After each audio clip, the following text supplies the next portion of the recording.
ٹوکلا کر دیا. لہذا ان کے اندر یہ ہمت نہیں ہے کہ وہ کھڑے ہوں اور یہودیوں سے جنگ کر سکیں.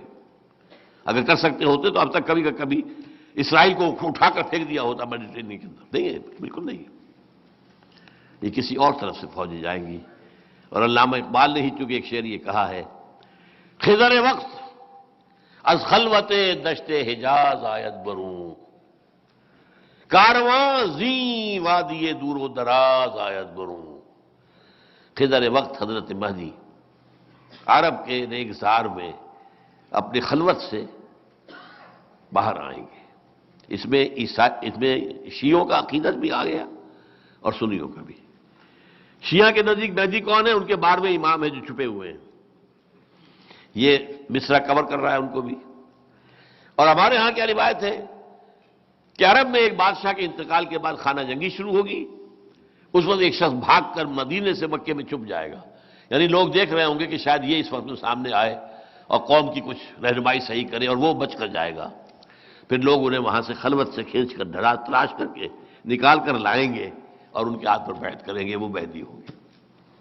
تو مصرع جو ہے نمبر 1 دونوں کو کور کر رہا ہے. خضر وقت از خلوت دشت حجاز آیت بروں، کارواں زی وادی دور و دراز آیت. یہ وادی کون سی ہے جس میں آپ بیٹھے ہوئے؟ کبھی سوچا ہے؟ یہ وادی سندھ ہے. وادی کسے کہا کرتے ہیں؟ 2 پہاڑی سلسلے ہیں، ان کے درمیان میں وادی ہے.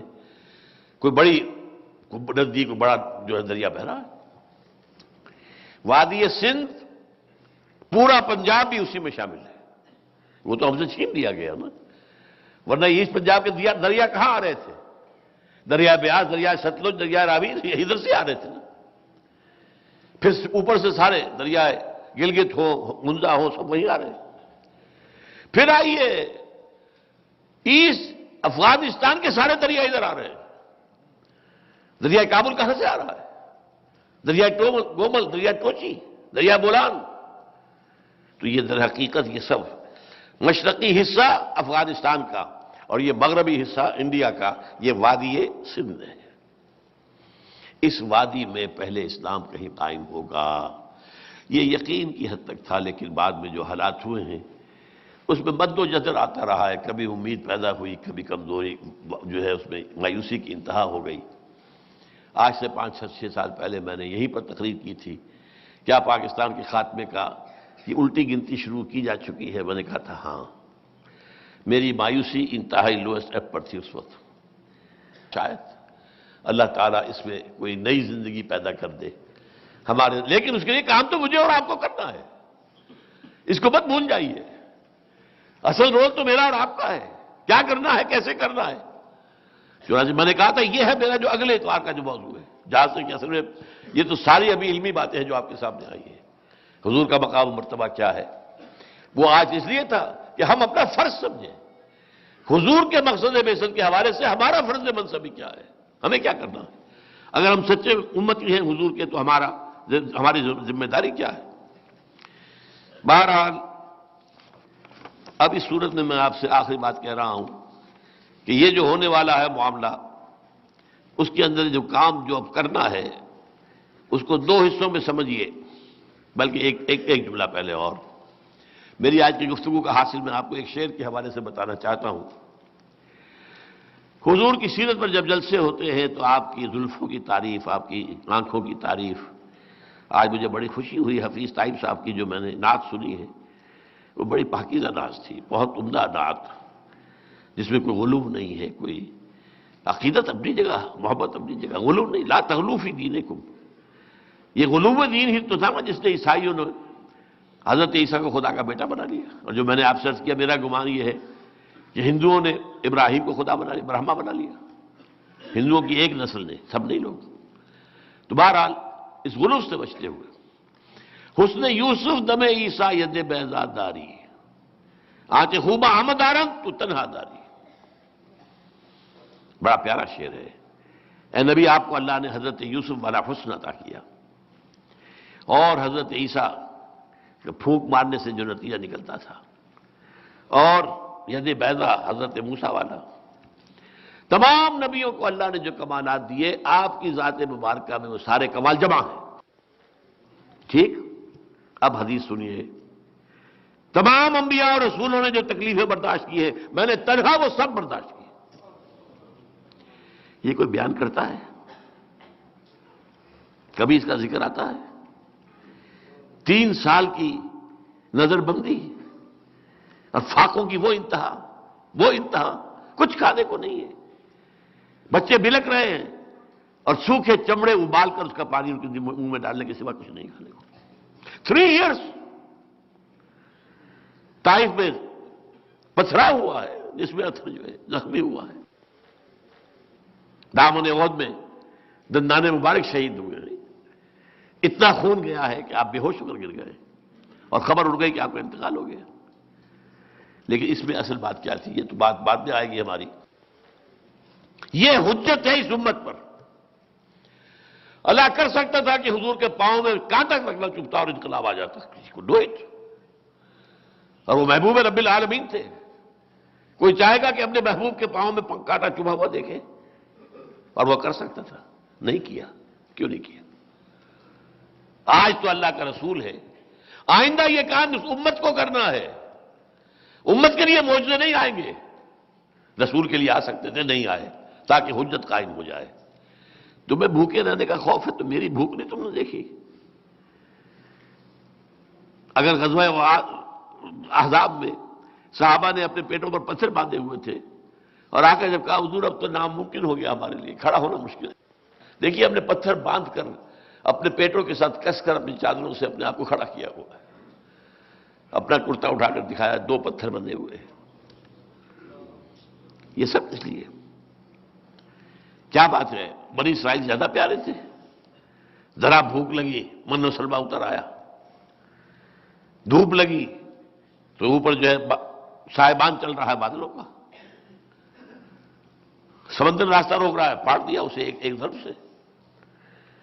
پیاس لگی ہے، ایک ضرب سے 12 چشمے، ایک ضرب سے، تاکہ ہر قبیلے کا اپنا علیحدہ علیحدہ چشمہ ہو جائے، لڑے نہ پانی پر۔ کہیں پانی پینے پلانے پہ جھگڑا اور کہیں گھوڑا آگے بڑھانے پہ جھگڑا۔ قبائلی زندگی میں تو یہ ہوتا ہے۔ یہاں نہیں آیا۔ اللہ کی مدد آئی ہے، اب بھی آئے گی۔ اللہ کی مدد کا دروازہ بند نہیں ہے، but you have to qualify for that.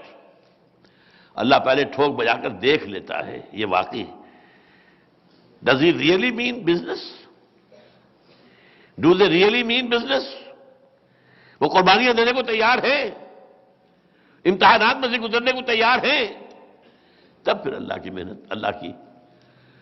یہ تو قرآن مجید میں بھی آیا ہے کہ جب وقت سخت ہوا اور وقت کے رسول اور ان کے ساتھی پکار اٹھے متی نصر اللہ، تب کہا گیا الا ان نصر اللہ قریب۔ اب اللہ کی نصرت آیا چاہتی ہے تو نصرت تو آئے گی، لیکن یہ ہے کہ اس کے لیے تیار ہونا ہوگا، سختیاں جھیلنے کے لیے، مشکلات برداشت کرنے کے لیے، اپنا تن من دھن دینے کے لیے، جانیں دینے کے لیے۔ سینکڑوں صحابہ کی جانیں گئی ہیں، ایک صحابی کی جان کی قیمت ہمارے لاکھوں لوگوں کی جانوں کی قیمت سے بڑھ کر ہے۔ یہ کام ہوگا، لیکن میں اب آپ سے عرض کر رہا ہوں حجت قائم کی گئی پوری نوع انسانی پر۔ دیکھو یہ نظام ہم نے قائم کر دیا تھا، اور یہ ہسٹوریکل ایرا ہے، یہ کہ پرانی کہانیاں نہیں ہیں، یہ کوئی فیری ٹیلز نہیں ہے، it's a recent past 1400 years ago, اور ایک ایک چیز پوری طرح لکھی ہوئی، منضبط، کنٹرول میں، ریکارڈ میں، اور ایک حجت امت پر قائم کی۔ اس مشن کی تکمیل اب تمہارے ذمہ ہے نا۔ میرے ہاتھوں اللہ نے جزیرہ نما عرب میں اللہ کے دین کو غالب کر دیا، میں نے تم تک قرآن کی دعوت پہنچا دی۔ My mission in a way has been accomplished, تمہاری حد تک اور جزیرہ نما عرب کی حد تک۔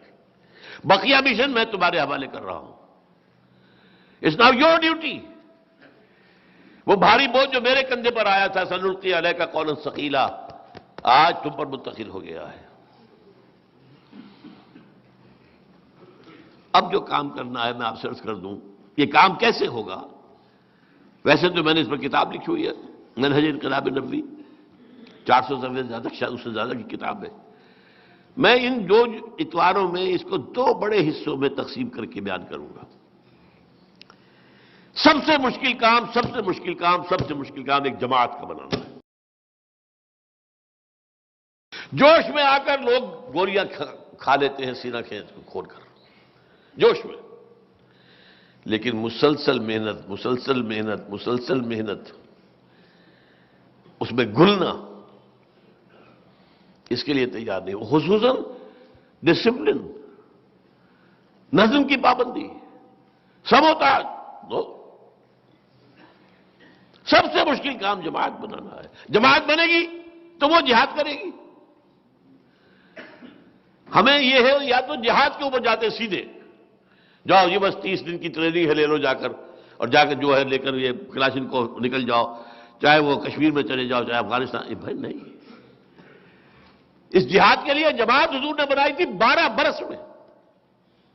وہ کیسے بنائی تھی، اگلے اتوار کا میرا اصل موضوع یہ ہے۔ اور پھر لاسٹ جو ہے وہ تصادم جب ہوا ہے، پھر اس تصادم کے مراحل کیا تھے، اس کی مین فیچرز کیا تھے، اس پر ہماری انشاءاللہ گفتگو مکمل ہو جائے گی۔ اقول قولی ھذا واستغفر اللہ لی ولکم ولسائر المسلمین والمسلمات۔